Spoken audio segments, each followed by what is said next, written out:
Bonjour, c'est Mac Aldébaran et là on est avec mon père le druide Garanos. Oui. Voilà, et c'est la partie 2. C'est la partie 2, d'accord. Voilà. Alors ce que je voulais dire c'est que, alors, par rapport au druidisme, je voudrais faire une mise au point. Lorsqu'on m'a présenté le druidisme, c'était le druide Mercurios. Et il parlait du druidisme supraïste. Et le supraïsme, pour lui, englobait toutes les formes d'initiation. Donc, j'étais partisan et ça me plaisait bien parce qu'il n'était pas fermé. Preuve en est, c'est qu'un jour, il m'a raconté une histoire où il avait remonté le karma d'une personne qui était un druidisant, très druidisant, et il lui disait qu'il avait été noir dans une vie antérieure. Et le gars, il a fait une crise cardiaque. Et il a dit jamais j'ai été noir, etc. Donc il était parti dans un délire absolument total. Ils n'ont pas compris l'histoire des karmas. Bon, il faut savoir que mon point de vue, c'est qu'on a un corps causal. Quand on revit toutes ces réincarnations, c'est simplement l'histoire de tous nos vêtements. C'est-à-dire ce qu'on a emprunté comme idée à des religions, à des philosophies totalement diverses et même complètement opposées. Donc l'histoire d'être noir, blanc, rouge ou tatoué, ça n'a pas de signification. Ce qui est en fait important, c'est que la conscience est immortelle et qu'elle peut habiter n'importe quel corps. Et même peut-être sur d'autres planètes, et ça j'en suis persuadé. Est-ce qu'ils viennent de planètes justement, ces différentes couleurs? Ah oui, on pense qu'à l'origine, enfin du moins sans être prétentieux, si on va citer Savoret ou citer bien d'autres mystiques les Rosicruciens, disaient que 5 peuples sur la Terre, tous ces peuples, chacun venait d'un univers différent et qu'il y avait une maturation. En fait, on peut le comparer à une carotte, à une laitue, à un palmier, et on voit que ce n'est pas les mêmes espèces, que finalement les genres de création sont différents. Le seul outil, moi, qui m'a beaucoup aidé, c'est la Kabbale, parce que presque tous les systèmes philosophiques entrent dans la Kabbale, sans exception.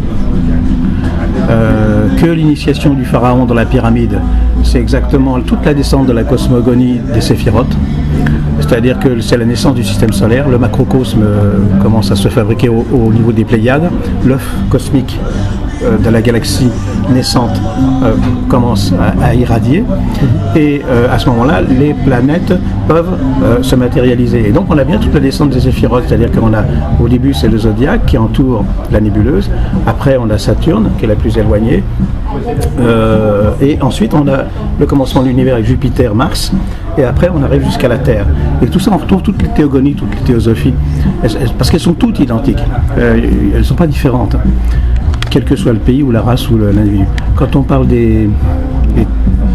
ce que tu disais, les 3 pyramides, qui sont nommées en grec, Mykérinos, Képhren, et l'autre, la dernière, Khéops, représente la race noire, blanche et rouge. C'est-à-dire les rejetons de l'humanité après les géants de l'Atlantide. Et le mythe des géants, bien entendu, on sait que ce sont ces personnes. Quand on voit les personnages de l'île de Pâques qui font 20 mètres, on sait que c'est la taille réelle, et là encore c'est mu, c'est la taille réelle. Ouais, c'est ça. Ouais. Alors, bon, ce qui fait que, comme il y a un corrélat entre le tarot et la Kabbale, j'ai étudié pendant 25 ans le tarot, et j'ai eu cette chance de trouver dans une église en France, je ne dis pas laquelle, dans une église en France, des lames de tarot du 6e siècle. 6e siècle. Même Jodorowsky, là, il est hors ligne. Et ensuite, j'ai trouvé un coffret espagnol en ivoire, ou du moins avec des ivoirines représentant les 6 premières lames du tarot. Et ça, il date de l'an 1000. D'accord. Ça veut dire que les dates qui sont données officiellement, 1200, etc., quand le tarot apparaît, eh bien, en fait, elles sont le résidu d'une grande civilisation. Quand on dit, par exemple, que dans les pyramides, après les grandes épreuves initiatiques, on ouvrait une grille en fer et que, à ce moment-là, il y avait une allée de sphinx de bélier, je ne sais plus en mémoire, et là, on leur présentait les 22 lames de tarot. Ce ne sont que les 22, parce qu'après, il y a aussi les 4 lots des mineurs. Tout ça, ça exige une réflexion profonde, mais en même temps, quand moi je travaillais sur le tarot pour le groupe avec lequel j'expliquais les choses, je me réveillais le matin et je commençais à écrire tout sur le tarot. C'est-à-dire que la nuit, j'avais une information qui venait et je faisais aucun effort, tout m'était donné. Ce qui fait que j'ai pu comprendre des clés des Templiers, etc., sans lire des bouquins, si tu veux. C'est-à-dire qu'au fur et à mesure que je vois par exemple à un moment donné, j'ai utilisé le tarot de Crowley qui est sur le plan magique, il n'y en a pas d'autre. Même s'il est méphitique, même si le personnage est dangereux, même si le tarot de Crowley c'est quand même quelque chose d'extraordinaire. Mais il a des dangers, mais il faut savoir les conjurer, si tu veux. La nuit, je voyais toutes les lames défiler dans mon corps. Dans mon corps. Voilà. Je voyais tout. Et il y avait des lames où je me disais, celle-là je l'aime pas, je fais gaffe, etc. Et j'entendais une voix intérieure qui me dit, mais non, elle est pas dangereuse. Tu vois. Et bon, il y a tout un dialogue, si tu veux, entre ton double. Le daimon. Hein, ouais, c'est ça le daimon. Ouais. Ton double et toi-même. Bon. Socrate. Et bon, Aivas, c'était le double de... Mais malheureusement, je pense que l'histoire de Crowley, c'est que bon, il a sombré vraiment dans la magie noire. C'est dommage pour lui, parce que c'était un type vraiment éminemment intelligent et brillant. C'est terrible pour lui, quoi, carrément. Bon, mais je pense qu'il a été... Ça devait être à l'époque des Ptolémées, où en Égypte, les 12 derniers pharaons égyptiens grecs, où il a dû sombrer dans la magie noire, déjà. Donc c'est pas, il a récupéré une entité qui était déjà pas claire. J'ai été approché par des membres de l'Auto. Ouais. Ordo, ouais. Orientis. Voilà, c'est ça, ouais. Tu connais bien tes leçons. Et j'ai été approché par eux. Par un frère de Memphis qui était rentré, ouais, un frère de Memphis qui est allé à Memphis et qui au départ était dans ma loge et à Hermès. Ouais. Et c'était un garçon qui était très... On parle de la personne, de l'époque de la personne. C'est ça, oui. Mais lui, il s'appelait et c'était un garçon d'une très très grande intelligence. Il était kabyle. Et c'était un type extrêmement brillant, vraiment. Il pouvait aller partout, en yoga, on s'est retrouvés dans des tas de disciplines différentes. Mais il faisait des coups tordus, ce qui fait que c'était difficile à suivre. Je ne sais pas pourquoi je dis ça d'ailleurs. Je parlais de quoi juste avant là. On parlait d'Hermès, de l'Auto, qui était approché de l'Auto, voilà. Et donc c'est lui qui m'a présenté, alors, 10 ans après que je quittais Hermès, on a parlé, on s'est eu au téléphone, je ne sais plus comment. Et il me dit, je suis à l'Auto. Je lui dis, tiens, ça m'intéresse, l'Oasis et tout, etc. Et il me présente un gars de l'Auto. Le gars, il était vraiment méphitique. Mais il était sidéré parce qu'il voyait que j'avais compris les lames. Et que j'avais compris sans décodeur, c'est-à-dire sans avoir des explications. Ce qui prouve que l'expérience, elle est intime mais personnelle. Que n'importe qui peut y avoir accès dès lors que l'entité qui t'accompagne veut te l'éclairer ou te l'éclaircir ou te l'expliquer si tu veux. Après, c'est vraiment, chaque individu a sa propre voix. J'ai toujours un peu peur bien entendu, j'ai été évêque parce que je voulais être évêque et que j'avais déjà été évêque dans une autre vie, mais c'était plus attaché à la personnalité, si on peut parler de personnalité, au Christ lui-même. Mais j'aurais trouvé chez Ramakrishna la même chose. Sauf que l'expérience nouménale de l'individu, elle se révèle. Si tu veux, c'est comme un filtre avec des étages. Tu vois, tu as plusieurs étages et tu as plusieurs incarnations. À chaque fois, tu fais une décantation et tu fais une filtration, etc. Et en fait, ton karma se fluidifie de plus en plus. Et à un moment donné, là, je suis en train de faire des exercices que j'ai eu une nuit, c'est venu. Je suis en train de travailler sur des exercices avec les ovnis et je fais tout un travail et je sais que je vais avoir des résultats. Je serai branché sur certaines choses qui ne seront pas forcément les ovnis. C'est-à-dire, quand je t'ai dédicacé le bouquin que je t'ai envoyé, je t'ai mis Agartha, monde souterrain. Ouais. On est tous en dessous. Bon. La Terre creuse. La Terre creuse. Il y a les géants, il y a les nains, etc. il est certain qu'il y a des galeries souterraines qui sont sur des kilomètres et des kilomètres et des kilomètres, peut-être même 100 ou 200 kilomètres, 300. C'est Shambhala. Voilà, Shambhala, le fameux Shambhala. Mais bon, l'Agartha, etc. Est-ce que... Alors, la théorie des hermétistes, c'est de dire, aujourd'hui, on a la possibilité soit de se réincarner dans l'Agartha, c'est-à-dire dans ce monde souterrain à un moment donné, si on le veut, soit de choisir un autre plan de vie, etc. Donc, mais à ce moment-là, on est quand même à l'abri des intempéries du monde. Hein, c'est-à-dire qu'on ne vivra pas... par exemple, on sait que les politiques, tous les hommes politiques, la plupart sont des anciens titans, des géants, qui n'ont pas réglé les comptes avec les archontes, si tu veux, et qui sont souvent, toujours... Ils font partie de lignée déjà. Oui. Ils font partie de lignée, Mais on parle de même des reptiliennes et tout ça. Ouais. Aussi. Alors peut-être, ça je ne vais pas m'avancer, je ne connais pas assez. Je sais ce que c'est, mais j'ai lu les bouquins qui étaient en rapport avec ça. C'est David Icke. Oui, c'est ça. Ouais. Et puis il y en a d'autres aussi, je suis tombé sur d'autres ouvrages des éditeurs privés américains. Mais... Corey Goode aussi parle de ça. Hein? Corey Goode. C'est un contacté, c'est un contacté américain aussi qui parle de plein de choses. Ah aussi. Oui, mais je crois que je suis tombé sur ces ouvrages aussi, je ne suis pas sûr, mais c'est vrai qu'il y a tellement d'ouvrages. Après, il faut avoir un certain discernement et voir ce qui peut être vrai, ce qui peut être... Il y a un autre auteur dont tu m'as parlé, et j'ai lu ça avec... j'ai lu ça à la FNAC, pas de publicité. Ouais. Je l'ai lu debout. Je t'ai parlé d'Eric Zorker, mais non, c'est pas lui. Non, c'était un gars qui est descendu, qui travaille pour les services secrets, un Roumain, un Bulgare. BCJ. Oui. BCJ, c'est... oui. Tu vois oui. Ça m'a un peu intéressé. Mais en même temps... C'est le tunnel de BCJ, ouais. C'est ça, oui. Il parle du tunnel, puis après il a écrit un second bouquin où il explique ses rapports avec le monde souterrain. Hein, c'est ça? Ouais. Voilà, à peu près ce que ça peut signifier. Ouais. Donc, alors tout ça est intéressant. Je dirais que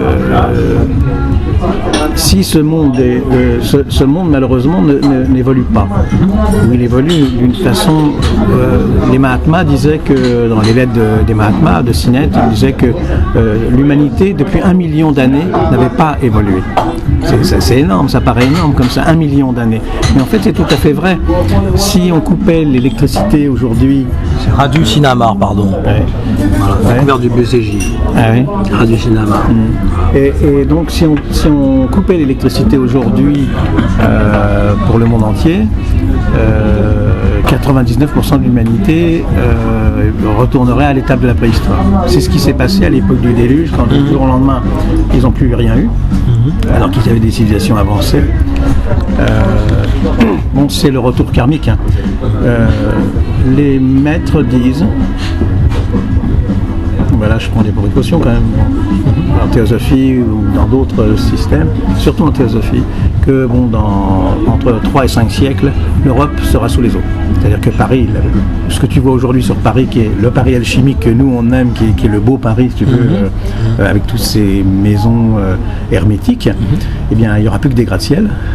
On va raser les machins Haussmann, etc. Ça restera des musées, des choses comme ça. Et dans 5 siècles, l'Europe disparaît. Elle est sous les eaux. Certaines personnes qui disent aussi que même du garage, ce serait un lieu comme un poulpe qui va se réveiller. Les Elohim vont revenir. Alors, je pense que... C'est lié à l'Arche d'Alliance. Oui, mais ils vont revenir, pourquoi? Parce que justement l'humanité sera en danger. Il s'est passé la même chose aux Açores et dans d'autres îles où il y a eu énormément de souvenirs de visites d'OVNI lors du dernier déluge.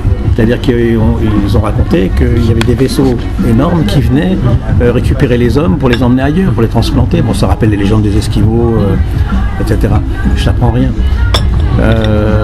Donc, peut-être suis-je prosaïque, mais je reste attaché au fondement du livre de la loi, qu'on pourrait appeler le livre du tarot, et le livre de T et le livre de M, qui sont le livre du tarot des Rose-Croix, et le livre de M, qui est le livre des maîtres, selon la Rose-Croix. Bon. Donc je reste profondément attaché à ça. Le druidisme, alors on a fait partie, mais ce qu'appellent les hindous dans le Raja Yoga, ce que les Hébreux appellent les clipotes, c'est-à-dire le monde du dessous.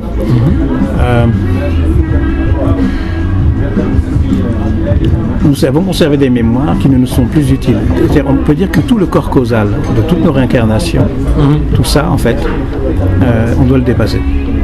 C'est-à-dire que ce ne sont que des moyens pour parvenir à l'illumination de l'âme et à la grandeur de l'âme. Voilà. C'est uniquement ça. Alors, si je rencontre un Chinois qui avait le truc, je le fais avec lui.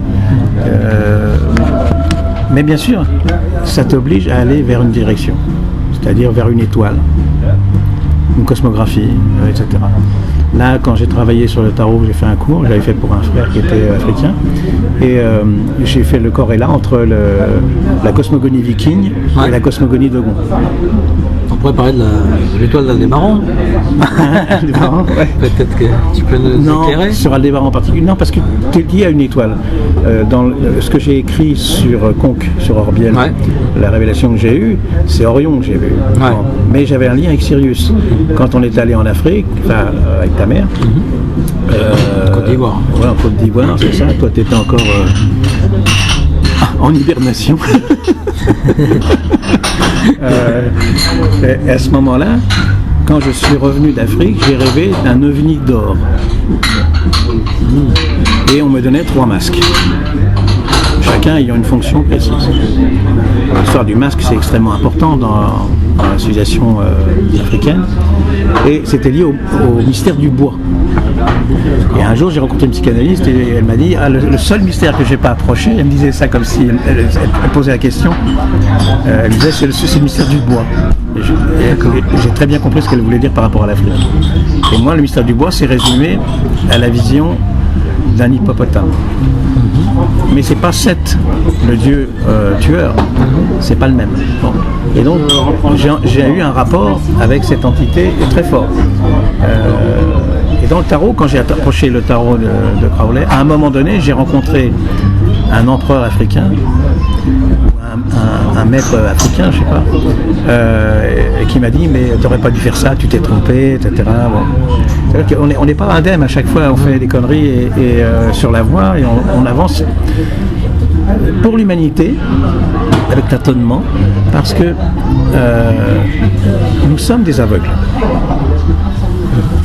On marche tous avec une canne blanche. Et toute l'humanité marche avec une canne blanche et ce sont des non-voyants par rapport au monde spirituel. Donc en fait... On est dans une matrice aussi. Hein? On est dans une matrice artificielle un peu. Oui, c'est ça. Ouais. Mais il y a aussi l'intelligence artificielle, crée aussi l'embourbement, aussi nous embourber en bas. Dans le terrestre, c'est Ahriman. Ouais. Voilà, c'est ça. C'est l'entité Ahriman. Il n'y a pas longtemps, j'ai fait un rêve intéressant. Je prenais Ahriman par la queue et je le balançais. S'il vous plaît. On peut se mettre là-bas. Donc c'était étrange. Oui, c'est ça les... Mais un homme comme Nietzsche, qui était d'une érudition exceptionnelle et d'une hauteur philosophique prodigieuse, a été totalement habité par Ahriman. Donc ça veut dire que quel que soit le plus grand des philosophes, il n'est pas indemne si ce qui se passe, c'est que s'il se confie qu'à l'intellect lunaire ou sétien, et là c'est la dialectique entre Horus et Seth. Horus représente la foi et la mystique, Seth représente le rationalisme, c'est-à-dire pas vraiment le rationalisme. En tant qu'entité, nous sommes doubles, nous sommes des jumeaux, et la gémellisation fait que on est obligé de partager entre l'un et l'autre. Si je ne mange pas demain matin, je crois que mon corps va prendre un coup. Bon. En fait, Seth représente les fonctions vitales en quelque sorte, les fonctions de raisonnement, l'intellect gauche. Et le danger, c'est que toute l'humanité actuelle, pour elle-même, c'est comme Nietzsche, on va arriver à un savoir technologique et une connaissance réelle. Sur le plan matériel, on saura qu'il y a 3 atomes machin qui se baladent sur un trillon d'années-lumière, mais ça n'a aucun intérêt. Parce que l'âme ne s'est pas évertuée et n'a pas été effleurée par les hiérarchies angéliques qui vont avec ça. Et si on sépare le corps et l'esprit, c'est comme en alchimie, il y a le soufre et le mercure. Si le mercure ne vient pas cohabiter avec le soufre, alors nous ne sommes plus qu'un arbre mort. C'est-à-dire ce vieil arbre qu'on voyait sur les cathédrales autrefois, qui était l'arbre sec. Et là, c'est la même chose. L'esprit s'étient, emprisonne dans la dualité totale l'individu. Et là, on devient victime. Et c'est pour ça que finalement, le drame de l'homme moderne, malgré les tentatives de personnes comme Abellio, comme Parvulesco, tu sais, qui sont des grands génies politiques, et en même temps on pense qu'ils ont été en rapport avec des initiés, ce qui est absolument sûr. Au XVe siècle avant Jésus-Christ, les Rose-Croix d'Égypte, avec Toutmosis, avaient compris qu'il fallait la séparation de l'Église, c'est-à-dire du sacerdoce et de la politique. Déjà, ils avaient compris qu'il fallait absolument se désolidariser du karma des politiques. Il y avait un danger. Et aujourd'hui, c'est la même chose. Les réincarnations de ces politiques qui sont des titans, c'est-à-dire des individus qui ont fait le déluge atlantéen. Ce sont ceux-là qui reviennent pour ramasser les billes. Et quand on sait qu'on est dans les Verseau-Lion, avec le signe comme les faux moires en Irlande. Ouais. Titan négatif, quoi. Ouais, c'est ça. Oui, parce à l'inverse des Tuatha Dé Danann. Oui, c'est pas la même chose. Effectivement, les Dé Danann étaient beaux. C'est une autre. On peut les comparer à. Quand on voit la descente de Sainte Brigitte avec les grands initiés qui sont autour d'elle, ce sont des archaïs qui viennent d'un autre système solaire et qui viennent initier le nôtre. Et à cette époque, la Terre, c'est une infestion, une infection, de dragons vitupérants, c'est-à-dire des dragons réels, mais des reptiles. Mais les reptiliens, ce qu'on appelle. Et ceux-là, avec l'initié. Ils veulent nous assujettir. Hein. C'est ça. Parce qu'ils veulent les rentrer c'est la légende en quatrième dimension. Il y a toute une histoire par rapport à ça. C'est la légende de Balor avec son œil mauvais que Luc va tuer à la fin des temps, etc. Bon, mais il est certain que quand tu examines la cosmographie de Sainte Brigitte, c'est extraordinaire parce que ce soit Ogmios, que ce soit tous les dieux ont des capacités mais surréelles. Ce sont des êtres extraordinaires et ils viennent pour éduquer les reptiles. Et c'est la raison pour laquelle par la suite il y a le mythe du dragon qui vient se superposer à ça, parce que ce mythe du dragon c'est l'étoile polaire de l'époque et c'est Tuban, je sais plus. Et cette étoile polaire en fait est en rapport avec le mythe du dragon. Mais si les mathématiques disent que l'humanité n'a pas évolué depuis 1 million d'années, il y a quand même une raison. Et le fait que les grands dragons par la suite ont été récupérés comme dragons de sagesse dans tous les mythes, que ce soit en Grèce, en Chine, en Celtie, à chaque fois ce sont ces êtres supérieurs qui venaient habiter le chef dragon. Alors, dans Avatar, on voit bien cette histoire-là, sauf que d'une certaine manière c'est assez juste. Le dieu, la divinité, habite le dragon, ce qui fait qu'il devient le chef de tous les dragons. C'est un peu le travail de Yann Lipnik qui travaille là-dessus, sur les dragons, sur les qui se sentent habités par leurs dragons, qui ont leurs dragons avec eux, tout ça. Moi j'ai connu un garçon par internet, il voulait travailler avec moi en magnétisme. Et c'est un garçon très brillant qui travaillait sur les dragons. Et il avait le contact vraiment avec les dragons. Et il m'a remercié parce que je lui ai trouvé la relation exacte de cette histoire avec les grands archaïs de Brigitte, Ogmios, enfin tous les dieux de Tuatha. Alors, on a été visité de nombreuses fois par des êtres d'autres dimensions, et les Vénusiens, Vénus et Mercure, qui sont les deux entités qui travaillent sur notre système solaire. Mais il est certain qu'on pourrait aller sur d'autres plans, quoi.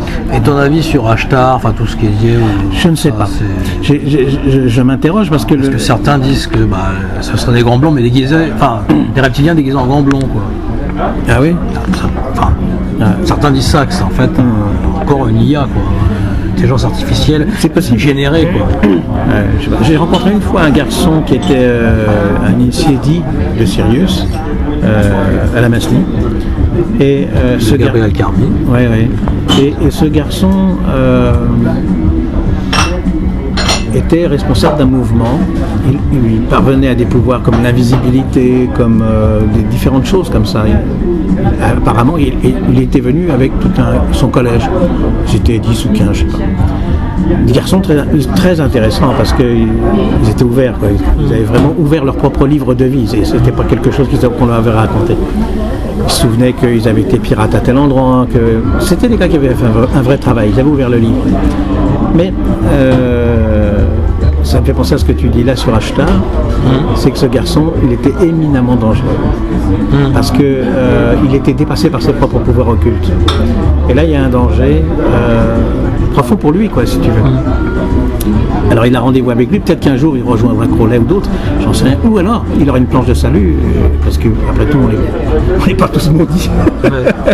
Mais non, Ashtar, j'ai lu certains documents. Ça me fait penser à ce que j'ai lu aussi sur l'Agartha et sur les mondes souterrains, etc. Et je me suis dit, comme c'est un domaine qu'on ne peut pas explorer, on peut aller vers des milliers de fantaisies et trouver peut-être des théories ou trouver des individus qui ont trouvé des choses justes et d'autres des choses fausses. Et il est difficile d'être partisan. On comprend ce que c'est, sauf si nous-mêmes un jour on est amené à rencontrer les disciples de l'Agartha. Ce qu'aurait fait au 1er siècle après Jésus-Christ un philosophe grec qui est très connu et qui aurait été soi-disant la réincarnation de Jésus, etc. Bon. L'amiral Byrd aussi est en Byrd, avec, oui, c'est ça. Alors l'histoire de la calotte d'épaule, etc. Bon. Tout ça j'ai lu et je l'ai lu chez des hermétistes, etc. Mais souvent, j'ai remarqué qu'on se recopie tous. Maria Orsic avec aussi, c'est la médium qui est en contact avec toute la technologie du vril, tout ça, quoi. Ah oui, ouais. Oui, le vrai, c'est le Beurre Lytton. Ouais, c'est ça, le Beurre Lytton. Je suis toujours. Qu'est-ce que tu penses de ce livre alors? Il est prophétique un peu. C'est un livre de Rose-Croix. Il s'adresse à des Rose-Croix. Le problème de ces livres, c'est comme, c'est comme le traité des confitures de Nostradamus ou les centuries de Nostradamus. J'aurais aimé rencontrer Paco Rabanne parce que j'aurais dit, mais surtout, ne dis pas ce que tu as dit. Bon, tu as vu Paris brûler, c'est sûr que ça brûle intérieurement et que c'est autre chose que tu as vu, qui est sûrement vrai, intérieurement. D'ailleurs, on voit que c'est la civilisation qui l'a vu se brûler. C'est un initié, Paco Rabanne, c'est pas. Et quand il a parlé des prophéties, etc., j'aurais aimé avoir un téléphone, du téléphone. Il ne parle pas de ça parce que c'est un traité alchimique. Surtout, t'aventures pas là-dedans, ils vont te coincer au virage. Et parce que c'est un traité alchimique écrit par des Rose-Croix. Il l'écrit à Saint-Michel et Notre-Dame. Or, ce sont les deux entités templières qui protègent l'ordre du Temple, Saint-Michel et Notre-Dame. Donc, c'était clair dans le travail, si tu veux. Bon, tant qu'on est sur des documents, pas seulement historiques, mais tant qu'on est sur des documents connus, des Rose-Croix, des alchimies, etc., tout en sachant que c'est écrit de manière à ce qu'on ne comprenne rien, c'est encore vérifiable. Quand on arrive dans le domaine extraterrestre, etc., c'est beaucoup plus difficile parce que... Pour les sources. Ah ouais, les sources, on les a pas trop. Il y a certainement des gens sincères. Moi-même, j'ai vu un ovni. Donc je sais que c'était pas un paquet de chewing-gum que j'ai vu passer au Biarritz. Oui, à Biarritz. 73. Oui, c'est ça. Oui. Donc, je pense que tous les individus sont sincères et que effectivement, selon certaines écoles, les ovnis viennent de Shambhala, mais ils viennent du monde souterrain. Ils viennent pas d'ailleurs. C'est possible qu'il y ait eu des entités. Peut-être qu'avec les procédés alchimiques, à un moment donné, on peut parvenir à faire des choses. Après, ce dont parle Jacques Vallée et Hagenhofer, c'est que le phénomène est en mimétisme souvent par rapport à nos propres civilisations. C'est-à-dire souvent, il a des caractéristiques en fonction du métier du témoin. Vraiment, on est dans Jung, là, en fonction de l'archétype. Par exemple, je pense à la vague de 1897, la vague des dirigeables, par exemple, qui précédait la venue des dirigeables. Et tout le temps, ils ont été en miroir de nos civilisations en avance. Parce qu'ils utilisent le langage. Si tu veux parler à quelqu'un qui n'est pas de ton pays, qu'est-ce que tu vas faire? Tu vas utiliser les métaphores, tu vas d'abord dire manger, boire, ensuite tu vas utiliser son propre vocabulaire, tu vas rentrer dans ses archétypes et tu vas essayer à partir de ses propres archétypes de colorer sa vision de ce que tu veux lui donner. Après, il va élaborer un autre langage, c'est certain, mais au départ, tu es obligé de faire ça. C'est comme si tu voulais expliquer la théorie de l'alchimie à un enfant ou la théorie de la cosmographie. Avec un jeu de cartes, un simple jeu de cartes de 32 cartes, je t'explique toute la cosmogonie du monde. En entier. En entier. Je l'ai fait cet été sur les groupes mégalithiques. C'est tout à fait possible. En Brocéliande. Comment? En Brocéliande. Oui, je l'ai fait en Brocéliande. Sur un site dans les Landes de Cajou, qui est vraiment un site exceptionnel. Mais bon, c'est peut-être un peu trop fort comme site. Bon, je ne vais pas parler de ça. Toujours est-il que à ce moment-là, j'utiliserais. C'était avec un copain avec qui je faisais du Raja Yoga ensemble à la théosophie, et il me disait que quand il avait lu les premiers ouvrages, son grand-père était maçon. Il a commencé à voir les premiers ouvrages de son grand-père, et puis il n'arrivait pas à comprendre toujours les mots, et il voyait des choses, mais qui étaient liées à son propre vocabulaire. Il voyait quelque chose de son enfance, une carte par exemple, un as de trèfle, ou tu vois des choses comme ça.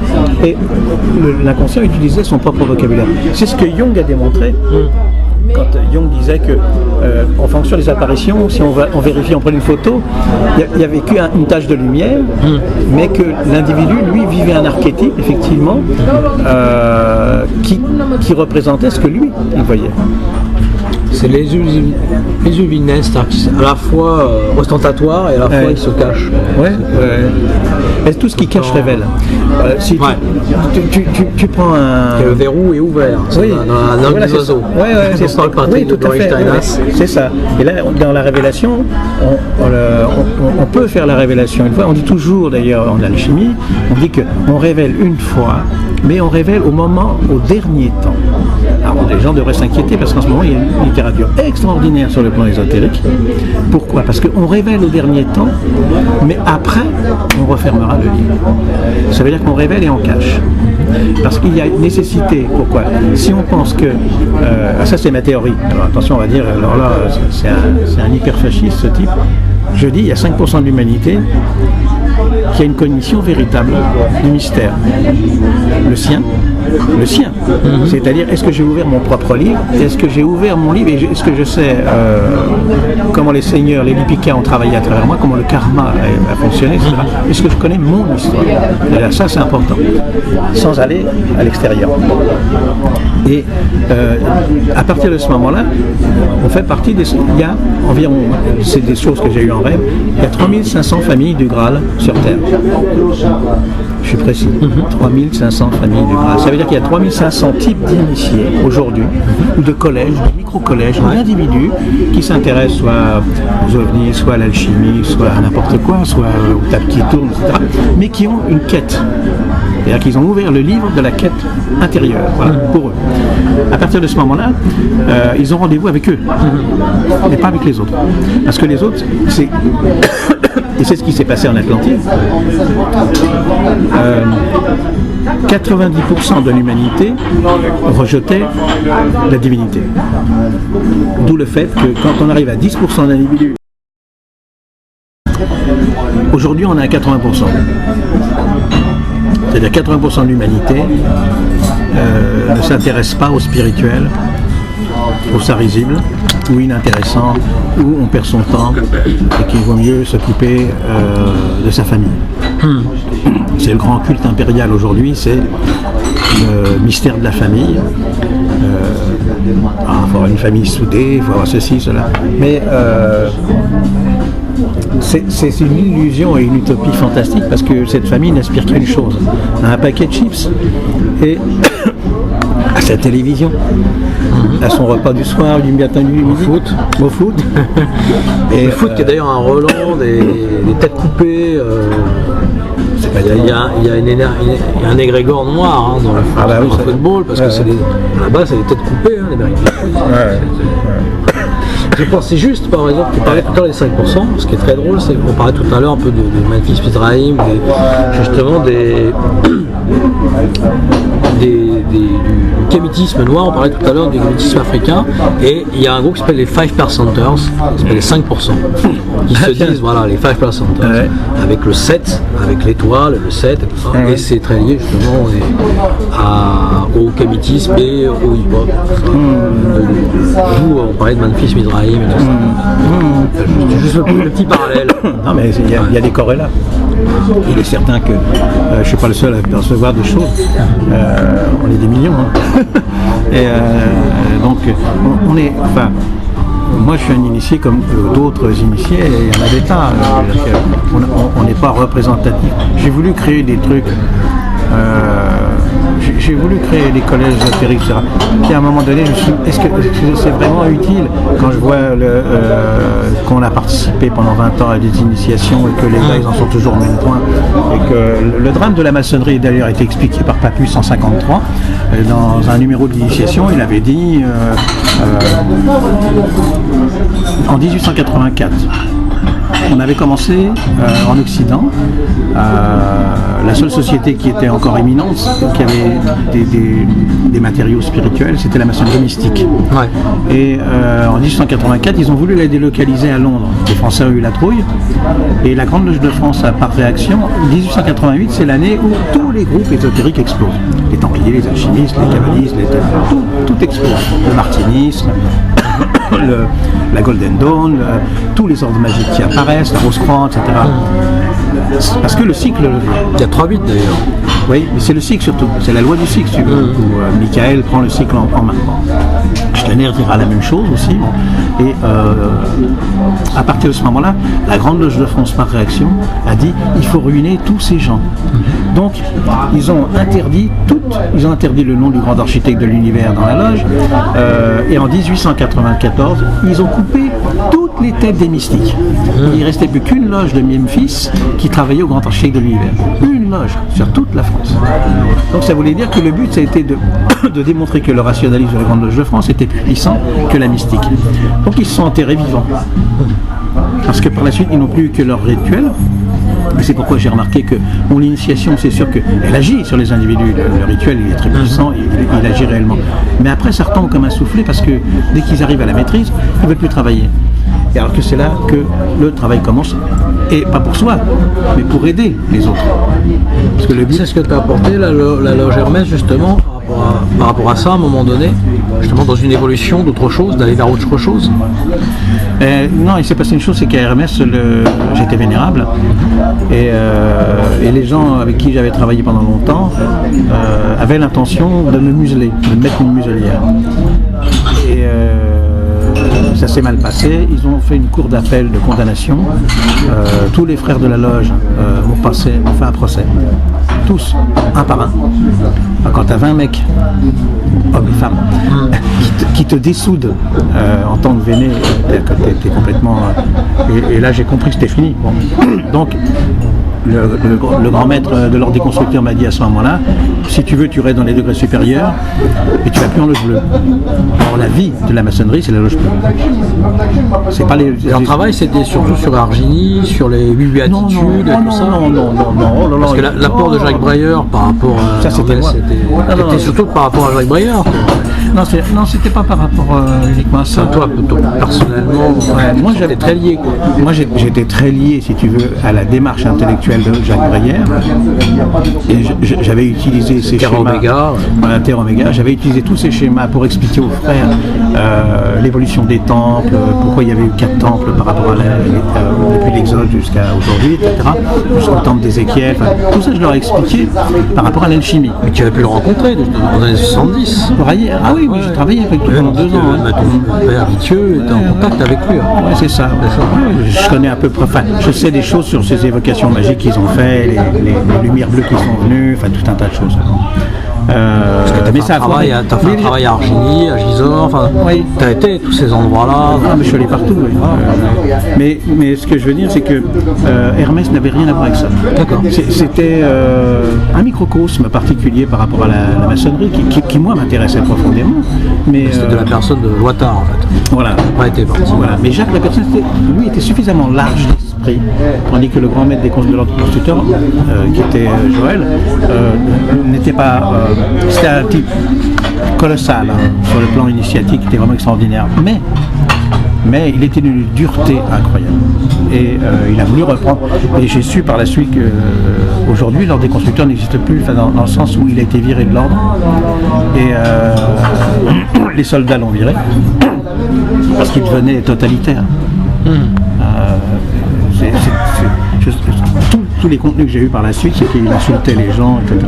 Donc, ils n'ont pas compris la leçon. L'homme doit travailler seul. Dans le sens où, si tu veux, c'est ce qu'a compris Rudolf Steiner, mais bon, moi, j'irai pas jusque-là. Hein.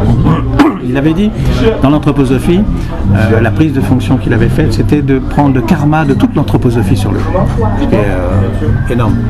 Or, si tu rencontres des maîtres tibétains réels, ils te disent toujours, ne prenez jamais le karma d'une personne sur vous.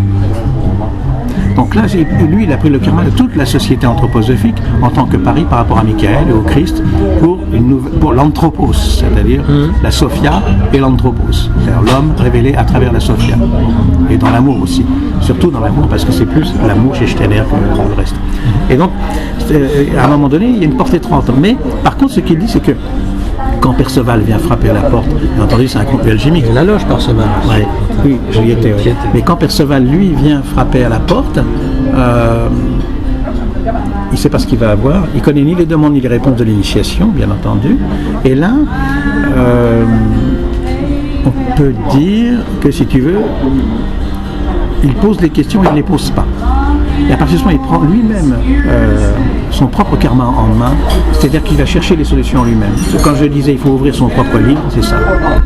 Il faut ouvrir d'abord son propre livre et ensuite la quête, peu à peu, va prendre une coloration qui nous sera très personnelle, parce que bon, en fonction de l'héritage que nous avons de noir, de blanc, de rouge, qu'on a été. Faut pas croire, on n'a pas tous été blancs, on n'est pas arrivé comme le papier peint, si tu veux, du jour au lendemain. C'est un kaléidoscope. J'ai toujours été blanc, moi. C'est un kaléidoscope. Ça fait, je sais pas, ça fait 300 vies, je suis blanc. Bon, ça te fait rigoler. Mais le danger, c'est ça, c'est qu'à un moment donné, on arrive à l'ostracisme. Alors, sans bien entendu dire, il y avait une phrase de Breyer qui était pas mal, justement, c'était, il y avait dans la loge un fakir, un noir, un éthiopien, un arabe, un blanc, et un indien. Donc, etc. Et en fait, l'humanité, c'est ça. C'est-à-dire que c'est une coloration. Alors, bien entendu, chacun goûte la coupe du Graal à sa propre quête et à sa propre bouche. Mais c'est toujours le même Graal, quel que soit le Graal. Alors, on peut lire tous les livres qu'on veut. À un moment donné, c'est là où il y a Anthropos et Sophia. L'homme parvient à la Sophia ou à la sagesse, mais t'as que la sagesse. Les arcanes solaires, c'était aussi lié à... Voilà, même Jean-Luc Chauvet en parlait tout à l'heure. On a parlé aussi. Arcane solaire, c'est un très très bon bouquin. C'est 59, 57. Ouais.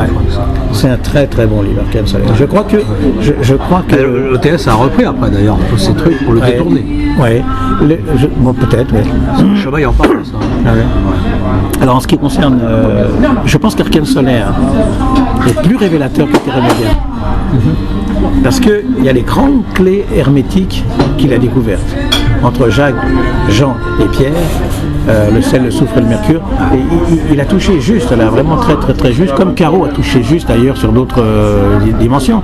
Mais tu prends l'alchimie de Caro n'est pas celle de Burinshtenas, c'est pas la même. Parce que tu as une voix humide et une voix sèche, et tu as deux voix, et tu as la voix sacerdotale après qui est encore autre chose, etc. On est toujours, je dirais que la voix humide elle est poétique, elle est vénusienne, tandis que la voix sèche est mercurielle. Elle est mercurielle, elle dépend de Mercure. Mais la foi sans les œuvres, ça ne veut rien dire. Ça signifie que Abel et Caïn sont divisés et que les Sétites sont ceux qui vont aller au-dessus d'Abel, qui était un mièvre, un yéhoviste, et Caïn, qui était un luciférien martien. Tu as deux polarités, la Lune et Mars, et au milieu il y a encore une autre polarité, qui est la polarité christique, qui qui dans la Kundalini, si tu veux, est le point central qu'est la Shumshumanadi. Donc, quand on comprend ces polarités ne seront résolues que dans 2 incarnations de la Terre, c'est-à-dire sur le futur Vénus. C'est seulement à ce moment-là, et ça je l'ai trouvé en travaillant sur les arbres kabbalistiques et en faisant des renversements de polarité. Mais aujourd'hui, en soi, le Christos,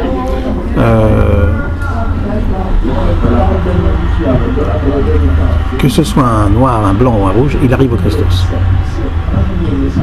C'est la Tu pierre. parlais d'ailleurs du serpent rouge et noir. Ah oui, j'ai trouvé ce que c'était. J'ai mis une expérience. J'ai mis 40 ans à comprendre.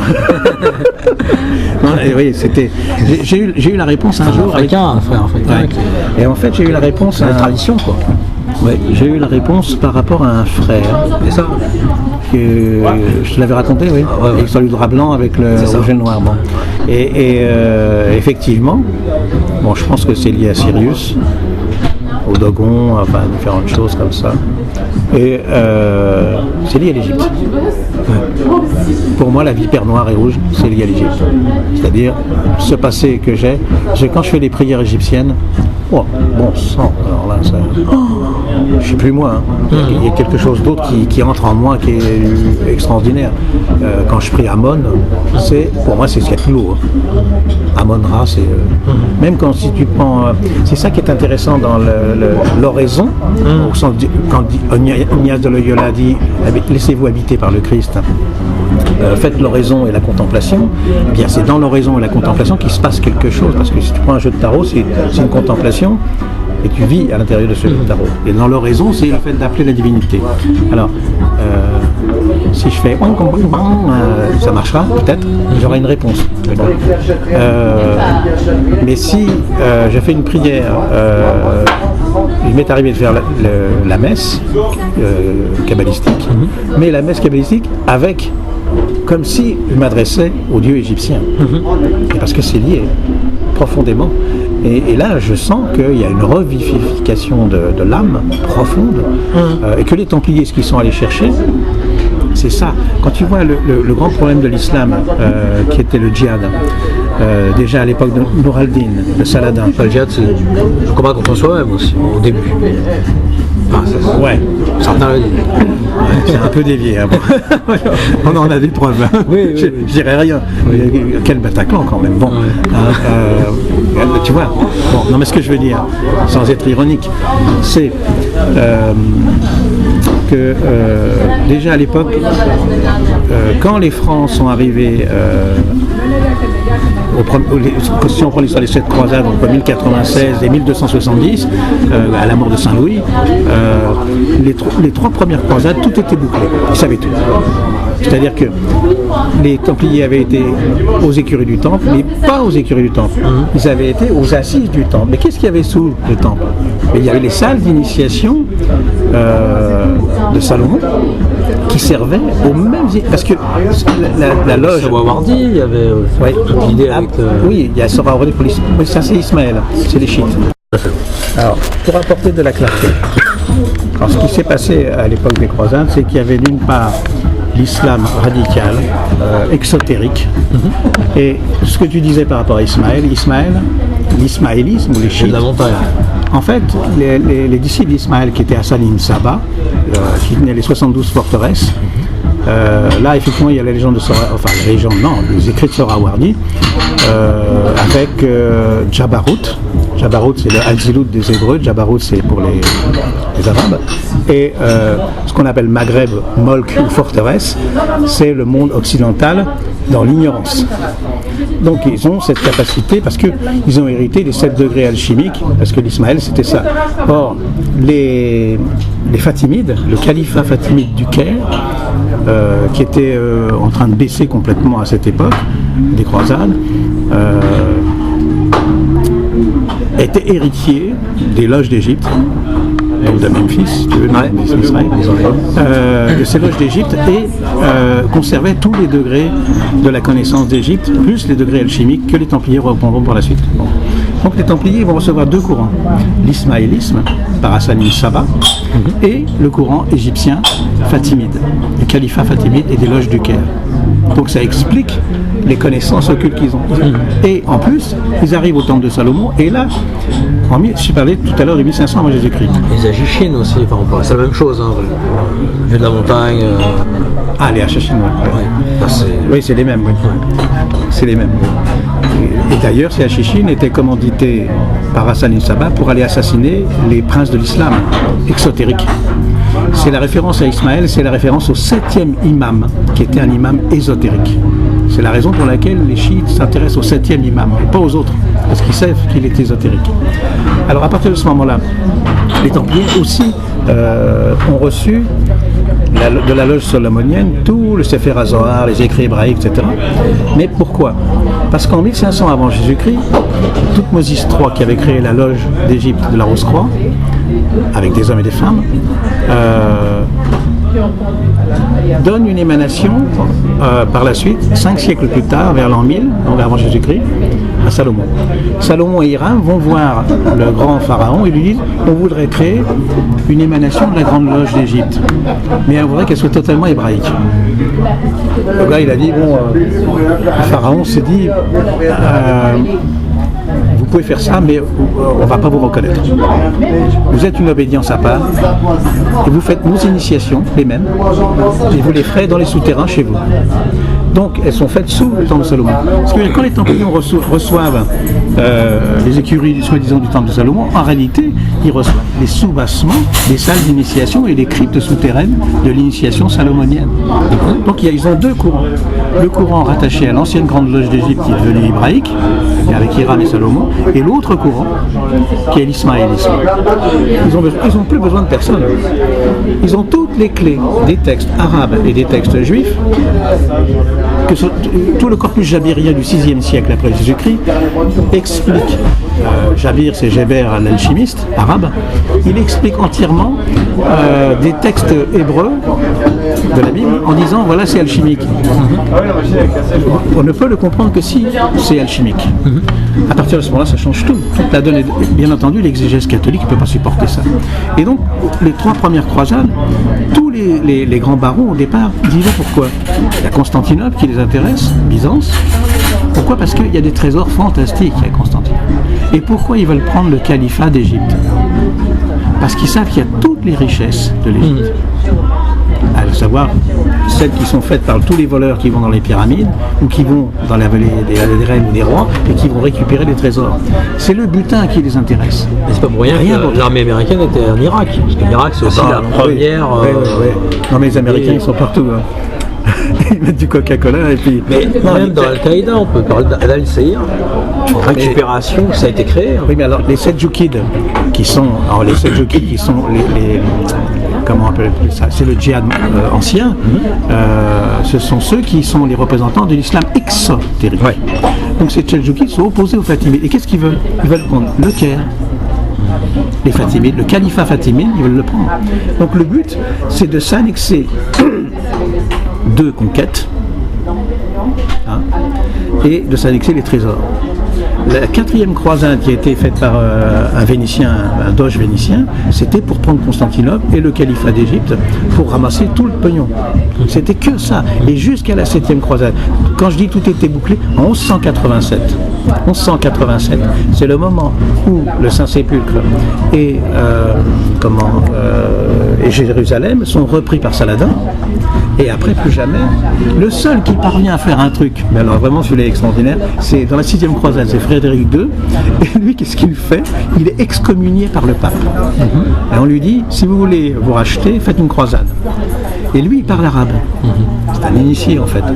Et il arrive à dialoguer avec les sultans là-bas, avec tous les personnages importants du monde arabe, et il parvient à ce que les pèlerins fassent le pèlerinage jusqu'à Jérusalem sans être touchés. Le pape, il ne supporte pas. Il le reconnaît, mais il ne supporte pas, parce que c'est un excommunié qui est parvenu, alors que tous, ils ont essayé, par tous les moyens. Et depuis Urbain II, la première croisade, quand ils ont voulu faire ça, c'est un prétexte. Bon, de toute façon, il fallait qu'il y ait un mariage Orient-Occident. Mais il y a eu la même chose avec la séparation de l'orthodoxie grecque. Et tu sais qu'il n'y a pas 50 ans, un orthodoxe quand un prêtre catholique romain traversait la rue, il changeait de trottoir quand il rencontrait un prêtre orthodoxe romain, un prêtre orthodoxe grec. Donc c'est Paul VI qui a fait il a fait une belle chose à ce moment-là, il a réuni les deux antithèses, si tu veux. Mais quand Blavatsky a été au mont Athos, elle a reçu l'enseignement secret de l'ésotérisme. Ensuite, celui-ci a été récupéré par Papus dans le martinisme. Et il n'a jamais dit qu'il le tenait de Blavatsky. C'est son erreur en fait, si tu veux. Et c'est dommage quoi. C'est pour ça que si tu veux, les cartes sont brouillées quand des individus revendiquent quelque chose. Maintenant, on a eu des aînés. Il y a des gens qui nous ont initiés et nous-mêmes on a ouvert notre propre. Il y a de l'alchimie arabe aussi, tout l'apport de l'alchimie arabe énorme. Qui a influencé beaucoup. Ouais. C'est le corpus jabirien, ouais. C'est vraiment le. Et tu t'es intéressé justement à l'islam ésotérique assez jeune en fait. Oui, j'avais eu la chance de rencontrer un soufi, un garçon. Il m'a offert d'ailleurs un tapis avec la Kaaba. Et c'est un garçon avec qui, quand je le rencontrais, on parlait pas. On restait 2 heures en état de télépathie absolue, de mystique absolue. Et c'était extraordinaire. Et c'était un soufi, si tu veux. Donc effectivement, quand la langue des oiseaux devient muette, c'est qu'on a atteint le but. On a le point fixe. À ce moment-là, on n'est plus dans la mobilité. On est dans le silence central des choses et on a touché l'éternité. On est dans l'éternité à ce moment-là. Et il n'y a plus besoin de mots. J'avais eu ça il y a longtemps, avec un jeune garçon qui était un grand fumeur de pétard devant l'Éternel, un garçon extraordinaire, qui on faisait de la télépathie pure tous les deux. Et on partait dans des tripes, mais moi j'avais 23 ans. Mais c'était impressionnant, quoi. C'était des tripes foudroyants. Et il y avait quelque qui était de l'ordre de l'ineffable. On savait qu'on était de même espèce, de même genre, de même production psychique, etc. Tout en étant complètement différents. Mais il y avait une communion suprasensible des deux êtres. Et ça, c'est le jour où l'humanité parviendra à ça, elle sera délivrée quoi, de tous ces monstres et tous ces démons. C'est tout ce qu'on peut lui souhaiter. Quoi. Maintenant, c'est difficile. Quand on voit que, moi je vois que je forme des personnes, ça fait 15 ans que je les forme, et il y a une personne dans le groupe qui me semble préparée. Ephemera. Et il y a une personne dans le groupe, toutes les autres, elles restent là où c'était. Parce que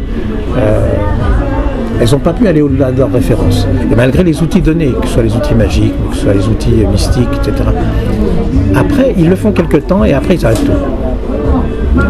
Donc, c'est comme si on avait forcé un règne. C'est ce que disaient les anciens Chinois, et c'était pas faux. Quand tu parviens à l'or, cet or peut aussi rétrograder. C'est-à-dire que tu peux amener quelqu'un à l'or hermétique, mais il peut aussi rétrograder après.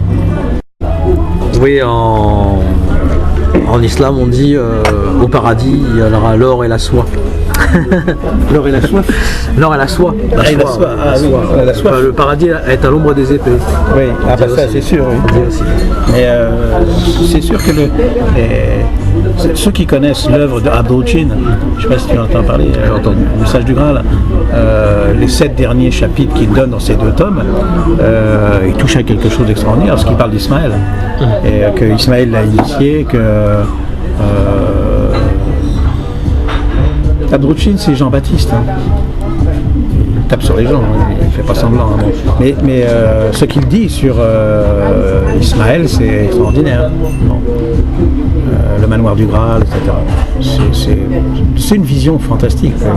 Quand tu vois qu'il a eu ça à l'île de Man, emprisonné parce qu'il est emprisonné par les nazis, à l'île de Man, parce qu'il ne voulait pas qu'il parle, quoi, si tu veux. Et bon, il y a eu des êtres exceptionnels qui nous ont permis d'avancer. Ton lien avec l'Égypte a commencé à quel âge? Tu t'es senti très proche. Tu t'es senti très proche de l'Égypte. Quelles étaient les révélations par rapport à l'Égypte? Je crois que c'est Hermès. C'est là où ça a vraiment commencé. Avant, j'avais des revenus des retours. Il y a eu la Rose-Croix, enfin, Oui, non, les premiers retours que j'ai eus, c'était je me souviens de rêves que j'avais fait quand j'avais 25-26 ans.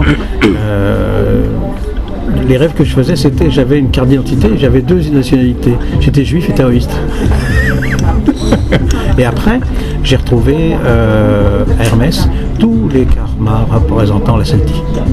Dans les rituels, alors c'est là où ça a démarré, j'ai été directement en contact avec Falaise, avec Bayeux, avec Étretat, avec tout le grand Néméthone de Normandie. J'ai été initié là-bas en astral.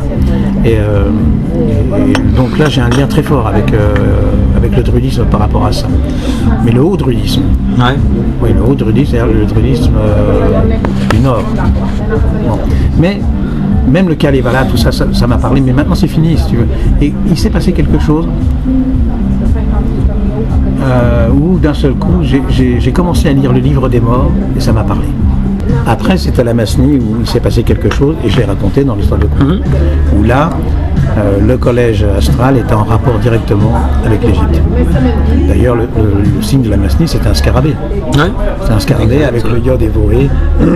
Il fallait être 26 membres parce que le nombre sacré iode évohé correspond au nombre 26 en Kabbale. Et il fallait être 26, dont 10 à l'extérieur, 10 à l'intérieur et 6 qui étaient les instructeurs, les harodim, kabbalistes. Qui devaient être des grands astrologues aussi. Bon. Mais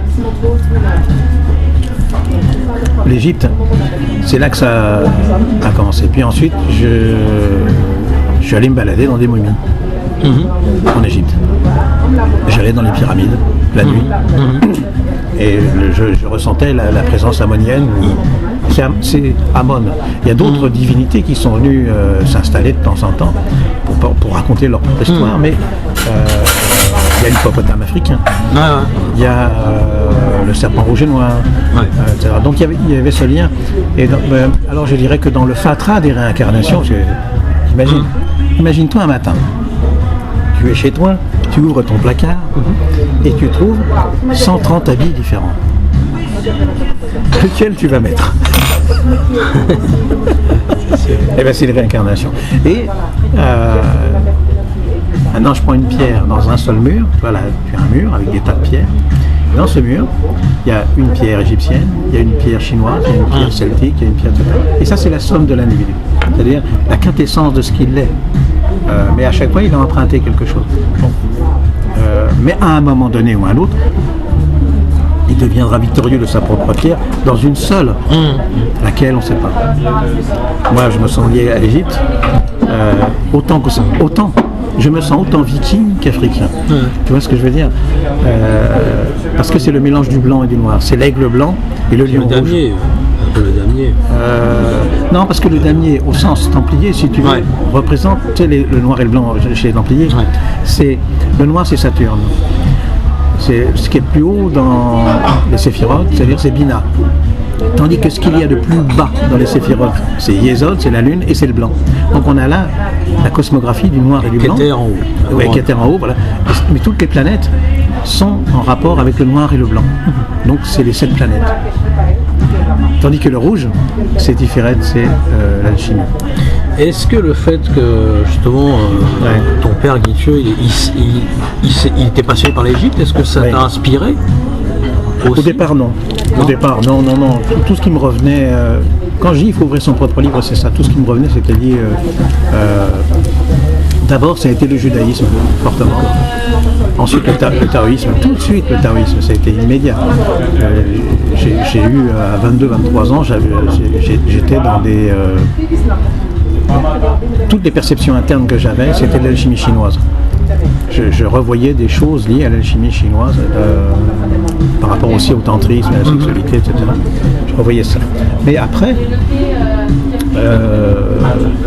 ça a fait son chemin, quoi. Comme je t'ai dit, les expériences psychiques que l'on a sont des décantations avec des filtres.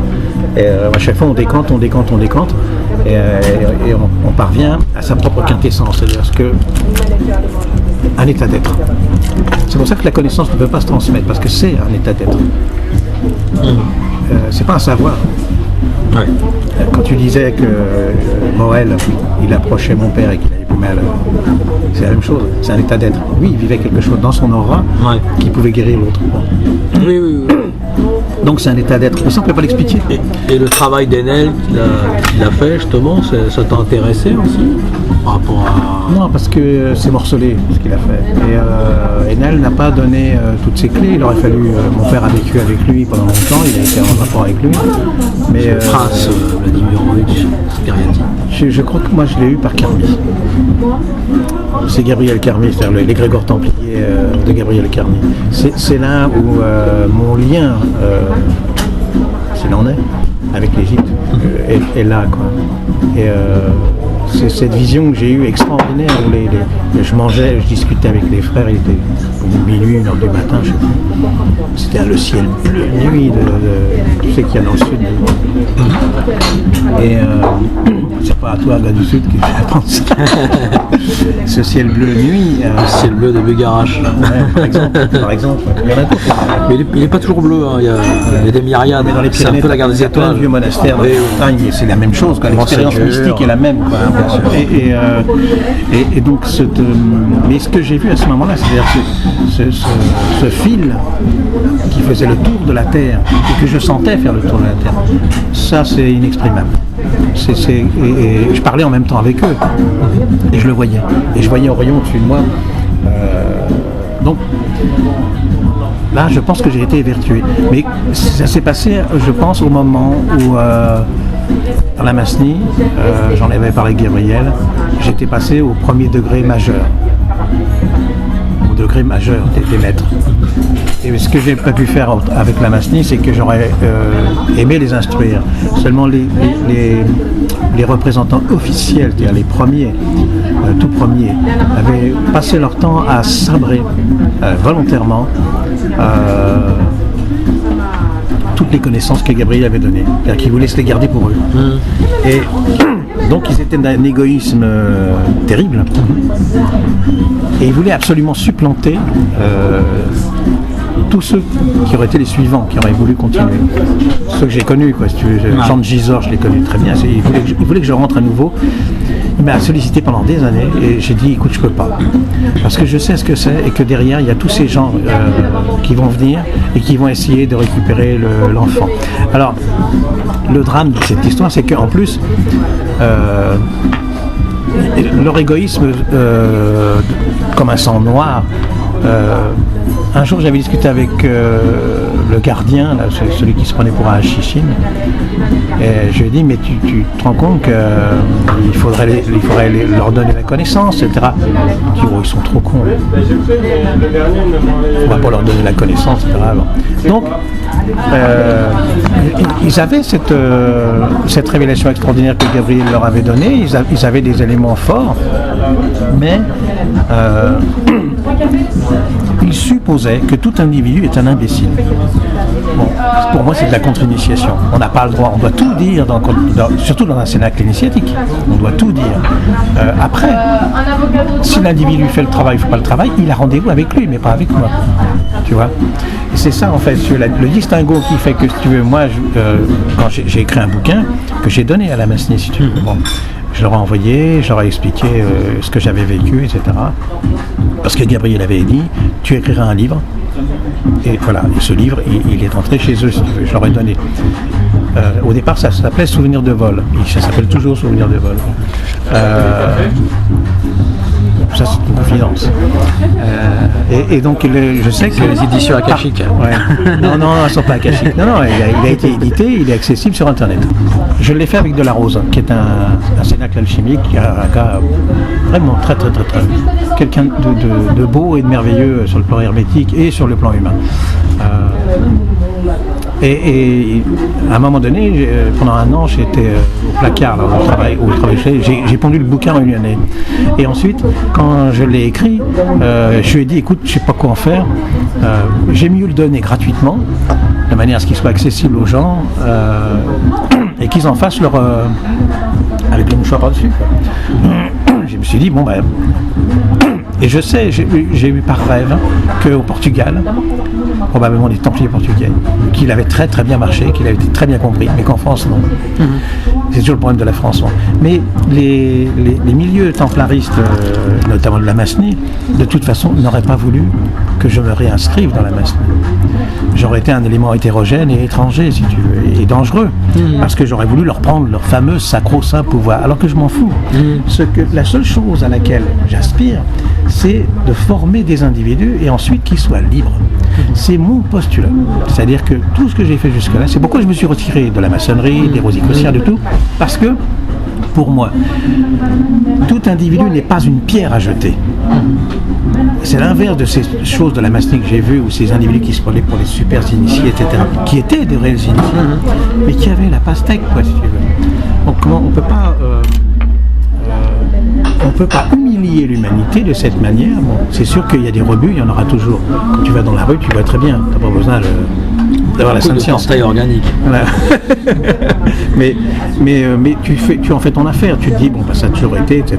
Bon, quand tu vois les émissions de télévision à ras du sol, qui n'a rien d'intéressant pour endormir. Et oui, pour endormir les individus, oui, c'est ça. Pour les circonscrire dans un cercle magique, en quelque sorte. On ne s'en rend pas compte. Oui, tu veux poser une question? Sur une note, je pensais au travail qu'avait fait Jean Mallory. Jean Mallory, justement, les Inuits, qui avaient un respect profond pour justement l'humain, pour le côté justement du chamanisme. Et tu as ce côté chaman, ils sont liés au peuple. C'est pas là. Moi j'ai rencontré les Inuits, j'ai rencontré les chamans Inuits au Canada. Voilà. Tu avais fait le parallèle avec le celtisme d'ailleurs. Oui, tout à fait. Ah oui, il y en a un énorme. Ouais. J'avais rencontré un chaman avec Annick qui s'appelait Philippe. Et tous les deux, on lui a posé des questions sur le chamanisme. Mais c'était où au Canada? C'était tout à fait dans le nord, très très haut dans le nord, chez les Inuits, quoi. D'accord. Et Natashquan, etc., tous ces coins-là. Et j'ai rencontré des trappeurs, lesquels... les Indiens. Ouais, tout à fait. Ouais. Et là, on peut dire que effectivement, là, c'est des vieux karmas qui sont remontés, qui ont 10 000 ans pour moi, que j'ai revécu encore récemment. Je me suis vu sortir d'une tombe mégalithique, mais amérindienne.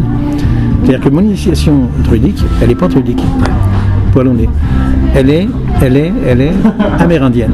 C'est-à-dire que c'est dans le monde amérindien où j'ai été initié il y a 10 000 ans. Et c'est là... Lapage Garanos. Hein? Lapage Garanos. Lapage Garanos, voilà. Et donc, le mégalithisme que j'ai connu, en fait, venait... Un jour, j'ai fait cette expérience au site de Montneuf. Oui. Et plus grande pierre qu'à Carnac. Voilà. Et donc, j'ai tourné autour et je me suis retrouvé en Amérique du Nord. Donc les Inuits, en fait, le partage que j'ai eu avec eux, c'est qu'on a parlé du chaman et du tambour. Pour avoir son tambour, il faut faire 3 rêves. À partir de ce moment-là, tu es initié au tambour, mais par un maître de tambour. Il faut faire 3 rêves. Si tu n'as fait qu'un rêve, ça ne va pas. Si tu as fait 2 rêves, ça ne va pas. Il faut faire le 3e. Et donc, j'ai rencontré un trappeur qui avait fait 2 rêves. Et on a partagé ensemble. Et je lui ai dit, voilà, moi, je vais te dire quel est mon tambour. Parce que je l'ai vu. Mon tambour, c'est castor blanc, etc. Je lui ai expliqué. Et je lui ai dit, l'histoire de castor blanc en rapport avec castor noir, c'est que c'est après, le castor peut déclencher le déluge. Il m'a dit, mais comment tu peux savoir ça? Voilà. Alors après, on a parlé, on s'est ouvert tous les deux.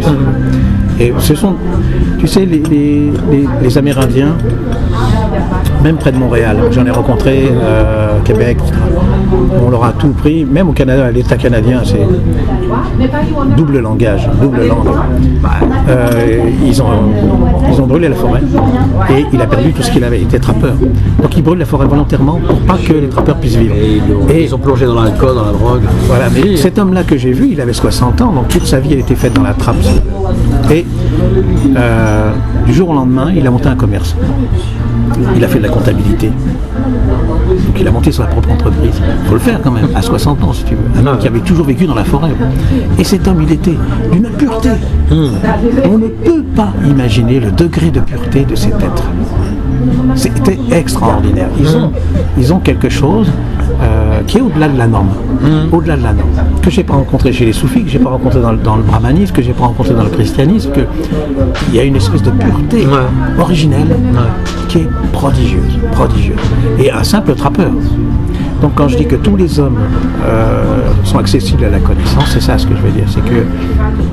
C'est pourquoi j'ai pas voulu continuer dans la Masnie, c'est parce que il y avait ce postulat de ces fameux gars qui se prenaient pour les gardiens du ministère de la Masnie et qui m'ont fait la guerre. Ils ont fait de la magie noire sur moi aussi. Je les ai vus. Une nuit, je les ai vus, ils avaient des bougies noires, etc. Ils étaient dans un cercle celtique et ils essayaient de me dégager du lieu. Donc ils ont tout fait pour. Et Gabrielle m'avait dit à l'époque, au tout début où je suis arrivé, elle m'avait dit ou tu seras à l'intérieur de la Masnie ou à l'extérieur, mais tu aideras beaucoup la Masnie. Bon, c'est tout. Maintenant je me dis, c'est fait. Le travail a été fait. Elle a disparu quand en fait Attends, écoute, je sais plus. C'était avec la loge de Jean-Jacques Réveil, qui est décédé lui aussi. Il a un bon frère, un type remarquable. Attends, c'est les années 87, 88, je sais plus, c'est par là, c'est dans ces cas-là, enfin dans ces eaux-là, je sais plus exactement. Mais bon, moi, c'est il y a 20 ans, cette histoire de la Masnie, comme la maçonnerie. Donc, oui, les Grégores étaient très bien, mais malheureusement, les individus, il faut qu'ils aient une conduite. Il faut tenir les rênes. Il faut conduire les rênes. Et si on va à côté de la conduite, on n'est plus en harmonie. Tu vois. Et l'ésotérisme, c'est une jungle. Hein.